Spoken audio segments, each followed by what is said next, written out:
Welcome to 80/20 series. In this series, we are going to discuss 80% of our economics syllabus through 20% of PYQs. So, in this episode 6, we are going to discuss about the inflation indexes. और inflation indexes में भी मैं indexes के जो revised base years है उन्हीं को साथ में लेके चलूंगा अभी current के. सो आप बिल्कुल भी टेंशन मत लीजिए, जितना भी रिवाइज्ड है अभी जब मैं वीडियो बना रहा हूँ वो सभी डेटा आपको दिया जाएगा. सो शुरू करते हैं. In India, inflation is measured by the wholesale price index number, consumer price index for the urban non-manual workers, consumer price index for the agriculture worker, national income deflation. 1997 का क्वेश्चन है. आज answer इनमें से कुछ भी नहीं होगा. In India today the inflation is measured by the आपकी consumer price index. So current status जो आपको दिमाग में रखना है, in 2014, following the recommendation of Urjit Patel Committee, the Reserve Bank of India adopted the consumer price index combined as the key measure for the inflation targeting. While WPI is still published, CPI combined is now the standard for the monetary policy decision repo rate changes in the India. So आपको ये याद रखना है, CPI combined. Next question, which of the following brings out the consumer price index number for the industrial workers? ठीक है, तो CPI का जो इंडस्ट्रियल वर्कर्स का प्राइस इंडेक्स है वो कौन रिलीज करता है? सो इंडस्ट्रियल वर्कर है तो Reserve bank of India, department of economic affairs, department of personnels and training and labour bureau. So labour काफी ज्यादा यहाँ पे आपको सेट लगेगा. So answer is the labour bureau. बहुत सिंपल है. Already I think you are aware about this thing, और नहीं भी हो बट इंडस्ट्रियल वर्कर्स से वर्कर्स लेबर्स इससे भी आप कॉमन सेंस से क्वेश्चन कर सकते हो. यूपीएससी ने एक बात बताता हूँ मैं आपको, after analysing these all the question from the last 30 years, एक चीज मैंने ऑब्जर्व किया, यूपीएससी ने सीपीआई पे क्वेश्चन नहीं पूछा. सीपीआई इंडस्ट्रियल वर्कर फिर भी यूपीएससी ने क्वेश्चन पूछा है. सीपीआई पे कोई एक क्वेश्चन भी मुश्किल से मिल जाए तो मिल जाए, सीपीआई पे क्वेश्चन नहीं पूछा. बट इस साल जब 2024 इसका बेस ईयर किया गया है, मतलब 2026 से, फ्रॉम जैन 2026 से जब से इसका बेस ईयर 2024 किया गया है, तो आई एम एक्सपेक्टिंग कि 2026 ऑनवर्ड्स प्रीलिम्स के अंदर, मतलब 2026 का प्रीलिम्स, 27 का प्रीलिम्स, 28 का प्रीलिम्स, इन 2-3 साल के प्रीलिम्स के अंदर सीपीआई डोमिनेट करेगा इन्फ्लेशन इंडेक्स के अंदर, क्वेश्चन के अंदर. This is my prediction. देखते हैं क्या होता है. सो consumer price index for the industrial worker, ठीक है, सीपीआई आईडब्ल्यू, इसका बेस ईयर है 2016. ये बात याद रखना, जो इंडस्ट्रियल वर्कर का है सीपीआई, उसका बेस ईयर है 2016. Relative changes in the retail price for the fixed basket of goods and services consumed by the industrial workers over the period of time. जैसे इसका बेस ईयर कैसे कैसे change हुआ, 1944 से 49 हुआ, फिर ऐसे करते करते 2001 से 2000, लास्ट अभी करंट बेस ईयर है 2016. आपको ये याद रखना है for the consumer price index CPI. 2016 इसका बेस ईयर है. Key usages and stakeholder regulation of the wages and dearness allowances, measuring inflation and policy formulation, government, state, union territory organisation and private entities, ये सब के लिए काफी helpful होता है. Data collection काफी ज्यादा होता है. रिपीटेड हाउस रेंट सर्वेस, ठीक है, मंथली रिलीज होता है, ठीक है. और आपको याद रखना है authority and approval compiled by the labour bureau. आपको ये याद रखना है, बस इतना ही याद रखना है. सीपीआई का बेस ईयर, सबसे इंपॉर्टेंट बेस ईयर 2016, एंड कौन इसको रिलीज करता है, कंपाइल करता है, लेबर ब्यूरो. ये दो बातें सबसे ज्यादा आपको इंपॉर्टेंट पता होनी चाहिए. Next question, with reference to India, consider the following statement. 2010 का क्वेश्चन है. The wholesale price index WPI in India is available on the monthly basis only, ठीक है, as compare to consumer price index for the industrial worker. ये देखो फिर से industrial worker CPI पूछा है, तो सबसे इंपॉर्टेंट यूपीएससी पर्सपेक्टिव से इंडस्ट्रियल वर्कर ज्यादा है. As compare to consumer price index for the industrial worker, the WPI gives a less weight to the food article. तो इस क्वेश्चन में बेस ईयर के अलावा आपका एक वेटेजेस पे भी क्वेश्चन यूपीएससी का काफी अच्छा ट्रेंड है. तो आपको एक बेसिक इंडेक्स में पता क्या होना चाहिए, उसको रिलीज कौन करता है, उसका बेस ईयर कौन सा है, उसके वेट्स कौन से हैं, ये 2-3 बातें तो पता होनी ही चाहिए. कभी भी यूपीएससी क्वेश्चन पूछ सकता है. सबसे पहले अगर इस स्टेटमेंट की बात करूं, the wholesale price index in India available on the monthly basis only. तो अगर आज की डेट में देखो तो ये आंसर सही है, ये स्टेटमेंट सही है. बट 2010 में ये गलत था, उसमें वीकली बेसिस भी आता था. लेकिन आज की डेट में अगर मैं 2026 की बात कर रहा हूं, तो यहाँ पे yes it is only monthly basis में ही डब्ल्यूपीआई रिलीज होता है. 2012 के बाद I think this culture would be discontinued, उसको डिसकंटिन्यू किया गया. So now yes it is on the monthly basis only. As compare to consumer price index, WPI gives less weight. Yes, WPI कम weight देता है for the food article और industrial workers, क्योंकि देखो consumer price index के अंदर हमेशा याद रखना, consumer price index and WPI wholesale price index, ठीक है. सो कंज्यूमर प्राइस इंडेक्स के अंदर आपको रिलेटिवली फूड ज्यादा ही रहेगा, ठीक है, क्योंकि कंज्यूमर गुड है, food is a consumer good. So उसी का ही आपको ज्यादा वेटेज देखने को मिलेगा as compare to wholesale price index WPI. So इसमें से कौन सा स्टेटमेंट सही है? आज की डेट में बोथ 1 एंड 2. उस टाइम ये स्टेटमेंट गलत था, बट ठीक है, आज की डेट से अगर हमें देखना है तो इसका आंसर होगा both. Status of one, statement one, now current stated this statement is correct. 2012 में government of India discontinued weekly release of WPI primary article and fuel to reduce volatility and confusion. Currently, entire WPI data, all commodities are released on a monthly basis. Usually 14th of every month, ठीक है। शायद 12 तारीख को CPI आता है, 12th of every month, and your WPI on the 14th of every month, ठीक है। ये कन्वेंशन है। Status of statement two WPI give less weight to the food as compare to, ये बिल्कुल सही है। ये देखो, ये रहा सीपीआई आईडब्ल्यू, इसको 39% मतलब अराउंड 40%, डब्ल्यूपीआई में फूड का है अराउंड 25% वेटेज, मतलब वेटेज हमें दिमाग में रखना है। ये देखो फिर क्वेश्चन 2020 में वेटेज के ऊपर, the weightage of the food in the consumer price index is higher than that in the wholesale price index. तो ये एक ऐसा ही क्वेश्चन है जिसपे सीपीआई पे क्वेश्चन पूछा गया है। तो देखो अभी तक ट्रेंड क्या कहता है, ट्रेंड ये कहता है कि देन या कंपैरेटिव एनालिसिस जहां पे हो वहां पे यूजुअली यूपीएससी स्वैप करता है, but this is the one of the exception question जहां पे ये बिल्कुल सही है कि yes the weightage of food is in the consumer price index is higher than that in the wholesale price index, because already UPSC ने PYQ पूछा होता है एक्सपेक्टिंग कि यार तुम्हें पीवाईक्यू पता होना चाहिए। ये पीवाईक्यू 2010 का था और यहाँ पे 2020 10 साल के बाद सेम उसी ग्राउंड में, बस यहाँ पे इंडस्ट्रियल वर्कर था उस टाइम, उसको हटा के कंज्यूमर प्राइस इंडेक्स दे दिया, तो वहां पे फूड का वेटेज ज्यादा है। यस, ये बिल्कुल सही है। The WPI does not capture the changes in the prices of services which CPI does. यहाँ भी कंपैरिजन हो रहा है और ये कंपैरिजन ये भी सही है। Yes, WPI does not capture the changes in the prices of services. Yes, this is also correct. Reserve Bank of India has now adopted WPI as its key measure of the inflation and to decide on changing the key policy rates. So WPI की जगह यहाँ पे change किया गया, यहाँ पे answer है CPI। अभी हमने देखा, so option 3 is incorrect.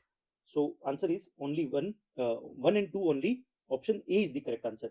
ठीक है, तो यहाँ पे ये थोड़ा सा एक्सेप्शन है कि मोस्टली यूपीएससी में जहाँ पे कंपैरिजन होते हैं, कोई भी दो कॉन्सेप्ट में कंपैरिजन होते हैं, उनमें गलत होने के चांसेस होते हैं। ठीक है, ये वाला ट्रेंड भी यहाँ पे आपको गलत देखने को मिला, ये भी यहाँ पे सही नहीं हुआ, मतलब दोनों स्टेटमेंट सही है, दोनों कंपैरिजन सही है सीपीआई डब्ल्यूपीआई का। दूसरा सिमिलर स्टेटमेंट, सिमिलर टाइप के स्टेटमेंट्स जो होते हैं उनमें एक सही गलत होने का है, तो यहाँ पे भी वो चीज नहीं है। दोनों में कंपैरिजन हो रहा था तो ये हो सकता था कि एक गलत एक सही हो, एक कंपैरिजन सही हो एक गलत हो, बट दोनों ही कंपैरिजन सही है, तो this is the one of the exception. देखो मेरी जिम्मेदारी है कि आपको एक ट्रू न्यूट्रल वे देना। I am not a hardcore trick based की भैया ट्रिक है, मेरी ट्रिक हमेशा लगेगी, ये होगा। हमें जस्ट ट्रेंड देखना है। I am just observing the question along with you people only, है ना, आपके साथ ही मैं ये कर रहा हूँ। ठीक है, तो आई एम ऑल्सो, मेरे लिए भी चीजें नहीं है, मेरे लिए भी चीजें एकदम ऐसा है कि मैं एक्सपेक्ट कर रहा हूँ कि सेम आपको वही ट्रू रॉ इनसाइट्स दे सकूं जो मुझे पहली बार क्वेश्चन देख के या फिर ये सब ऑब्जर्व करके मुझे लगी। ठीक है, सो मेरा यहाँ पे कोई भी वो नहीं है कि मेरे को रिजिड होना है कि यही है। ठीक है, तो मैं गलत हो सकता हूँ, यस मैं भी गलत हो सकता हूँ। I am taking this thing in my mind, मैं पहले से लेके चल रहा हूँ। सो होलसेल प्राइस इंडेक्स के वेटेज आप देख लो। देखो बेस ईयर 2011-12 है, लेकिन ये आगे 2022-23 होने के बहुत जल्दी ये भी हो जाएगा। ठीक है, क्योंकि मुझे जहां तक याद है एक चंद कमेटी है, कौन, रमेश चंद कमेटी, उन्होंने रिकमेंडेशन दी हुई है कि इसका बेस ईयर चेंज करना है। सो वेरी सुन ऑफिशियली ये चीज हो सकती है, बट ठीक है, जब तक, अगर अभी मैं जब वीडियो बना रहा हूँ तब तक तो ये 2011 एंड 12 है, बट फ्यूचर में ये 22-23 हो सकता है। इसके हिसाब से बेसी अगर मैं होलसेल प्राइस इंडेक्स के वेटेजेस को देखूं तो 65% के around manufactured products wholesale price index के अंदर है। इसमें आपके food products, chemical products, basic metals, machinery, textile, ये सब। उसके अलावा प्राइमरी आर्टिकल जो फूड आर्टिकल्स और ये सब है, minerals, only 22% and 13% for the fuel and the power. ठीक है, ये वेटेज है आपके बेस ईयर 2011-12 के हिसाब से डब्ल्यूपीआई का।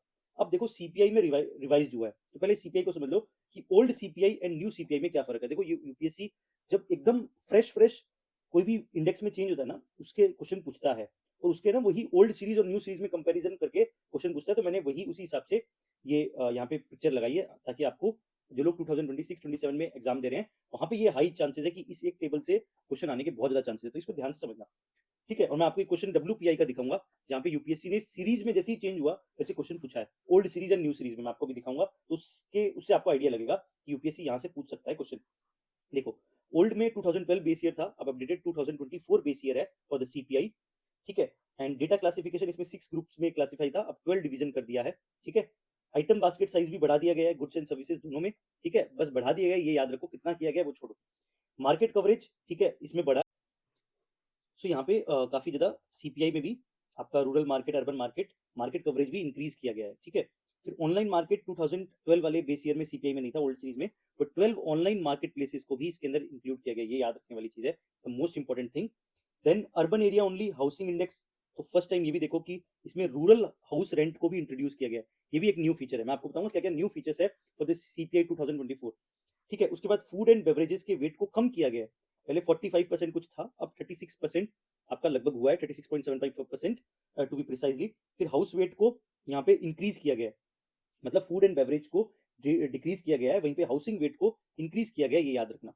उसके अलावा टेक्नोलॉजिकल शिफ्ट भी है, पहले वीसीआर, रेडियो ये सब होते थे, अब पेन ड्राइव और इन सबको दिया गया है। मेन इंपॉर्टेंट बात क्या है जो आपको याद रखनी है, ठीक है, एक आपको याद रखनी है कि यहाँ पे हाउसिंग इंडेक्स के अंदर रूरल हाउस रेंट को भी लिया गया है, उसके अलावा 12 ऑनलाइन मार्केट प्लेस को भी लिया गया है, और तीसरी बात वेटेज के अंदर 2 वेट के आपको इंपॉर्टेंट याद रखना है, फूड एंड बेवरेज का कम हुआ है, फूड एंड बेवरेज का कम हुआ है, हाउसिंग वेट इंक्रीज हुआ है, ये आपको दिमाग में बातें याद रखनी है, ठीक है। Digital reality, rural inclusion, modernisation, reduce volatility, क्योंकि फूड को कम कर दिया तो कहीं ना कहीं वॉलिटिलिटी को कम हो गई, वॉलिटिलिटी कम होगी, ठीक है। न्यू कंज्यूमर प्राइस इंडेक्स को सीपीआई कंबाइंड वेटेज एक बार ध्यान से समझ लो, हाउसिंग का लगभग 17.67%, ठीक है, उसके बाद फूड एंड बेवरेजेस को लगभग 36.75, उसके बाद मिसलेनियस है जिसमें health, transport, communication, education, education, personal care, उसके अलावा fuel and light, cloth and footwears, पान, टोबैको, इंटॉक्सिकेंट्स, ये सब भी है, ठीक है, ये आपको दिमाग में रखना है, ये इंपॉर्टेंट है आपके लिए। अब देखो, a rapid increase in the rate of inflation is sometimes attributed to the base effect. What is the base effect? 2011 का क्वेश्चन है।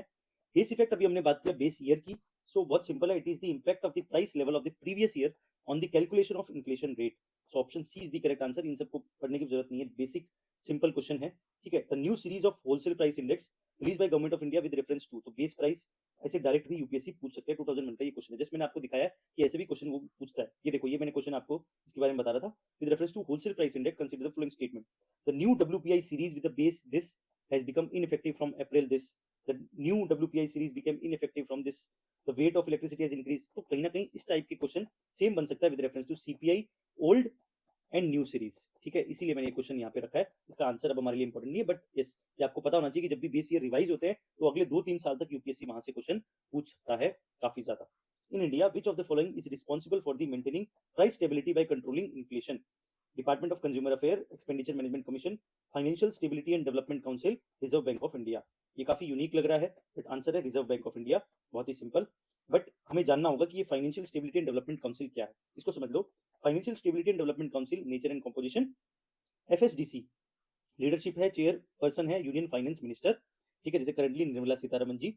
उसके बाद it's not a statutory body, it is not chaired by the RBI governor, it is does not directly regulate, it coordinate, मतलब सीधे समझो financial stability लेके आनी है, तो मतलब सभी फाइनेंशियल आपके इंस्टीट्यूशन है अगर उन्हीं के मेंबर्स हो जाए, जैसे RBI, SEBI, IRDI, PFRDA, IBBI, ठीक है, इन सबको, finance secretary, secretary of DFS, इन सबको एक साथ मिलके, चीफ इकोनॉमिक एडवाइजर, ये सब लोग मिलके, ये members under the guidance of union finance minister, इस टाइप की एक काउंसिल है। इसका मेन टारगेट क्या है, 2010 में बनी थी एग्जीक्यूटिव ऑर्डर से, कोई भी स्टैट्यूटरी बॉडी नहीं है, ये याद रखना। Financial stability, inter regulatory coordination, financial inclusion, international interface, ये आपको याद रखना है एफएसटीसी के बारे में, financial stability and development council. अब ये क्वेश्चन है with reference to Indian economy consider the following statement, if the inflation is too high Reserve bank of India is likely to buy government security, if the rupee is rapidly depreciating RBI is likely to sell dollar in the market, if the interest rate in the US and European Union will fall, it is likely to induce RBI to buy dollars. Which of the following answer is correct? So ये आप मुझे comment box में बताएंगे। Already हमने discuss किया inflation के अंदर, ये सभी चीजें हमने डिस्कस की है, यहीं से हमारे लिए इंपॉर्टेंट हो जाता है आरबीआई को जानना, आरबीआई पे यूपीएससी ने कितने क्वेश्चन पूछे हैं। नेक्स्ट एपिसोड हमारा आरबीआई के ऊपर होने वाला है, सो कमेंट बॉक्स के अंदर इसका आंसर मुझे जरूर से बताना, और अपने सजेशन प्लीज मुझे वीडियो के कमेंट बॉक्स में बताइएगा। Thank you so much for your love and support, thank you so much.